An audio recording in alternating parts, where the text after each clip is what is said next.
Bonjour, je suis le professeur Mohamed Anis Chamiri, enseignant-chercheur à la Faculté des sciences juridiques, économiques et sociales de Ain Seba, Université Hassan II de Casablanca.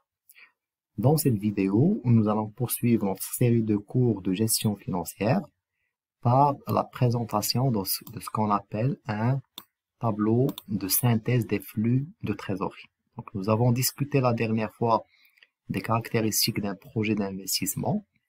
Alors à présent, nous allons voir comment nous allons regrouper donc l'ensemble de ces caractéristiques dans un tableau, d'accord, afin d'étudier la rentabilité d'un projet d'investissement par bien sûr la détermination des cash flows.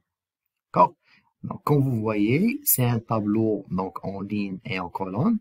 Alors dans la première colonne, on trouve un ensemble d'éléments qu'on peut décomposer en deux, ou bien décliner en deux. Alors, il y a d'abord les emplois, donc, comment on a utilisé les moyens de financement dont on dispose, et puis les ressources, ou bien l'origine du financement. Alors, au niveau des emplois, donc nous avons parlé de l'investissement initial, d'accord, et de la variation du besoin en fonds de roulement. Alors, le tout, donc, il va constituer ce qu'on appelle la dépense d'investissement. L'investissement initial, bien sûr, il se limite à l'acquisition des immobilisations corporelles et incorporelles, alors que le besoin en fonds de roulement, c'est la somme d'argent qui va être immobilisée pour faire face aux besoins d'exploitation générés par le projet d'investissement.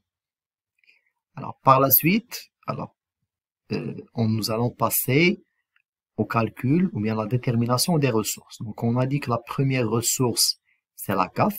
Alors, comment on détermine la CAF? À travers un CPC, un compte de produit et de charge prévisionnel, puisque la CAF, ce n'est autre que le résultat net. Donc, augmenter des charges calculées. Généralement, vous n'aurez que les dotations d'exploitation aux amortissements et diminuer des charges des produits fictifs calculés qui n'ont aucune incidence sur la trésorerie.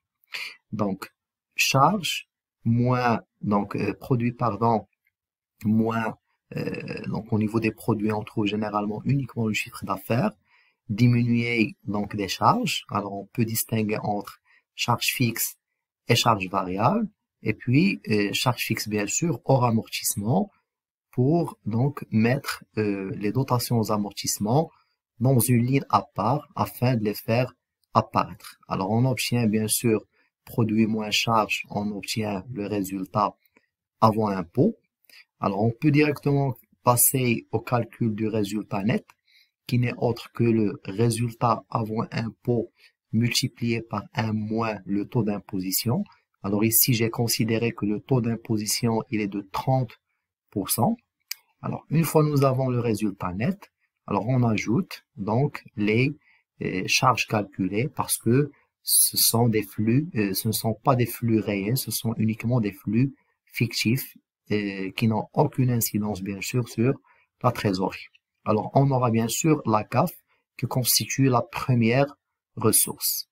Alors, pour ce qui est des autres ressources, il y a donc la valeur résiduelle des immobilisations. On considère bien sûr que à la fin de la durée de vie, le projet va cesser et les immobilisations auront une valeur vénale.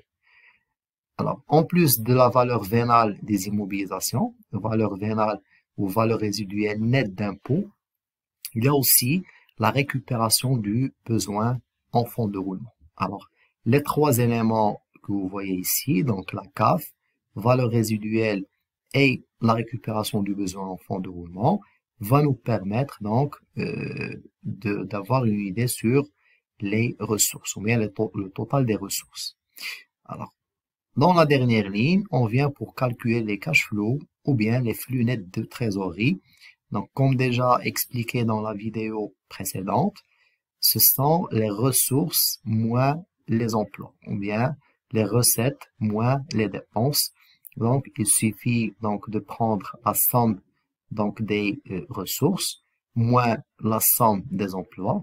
Alors, remarquez également qu'au niveau des autres colonnes. Alors ici, c'est chiffré. Alors 0 indique que c'est l'année présente, c'est le temps présent, c'est le début de l'investissement. D'accord? Alors 1 signifie fin de la première période qui est généralement 1 an.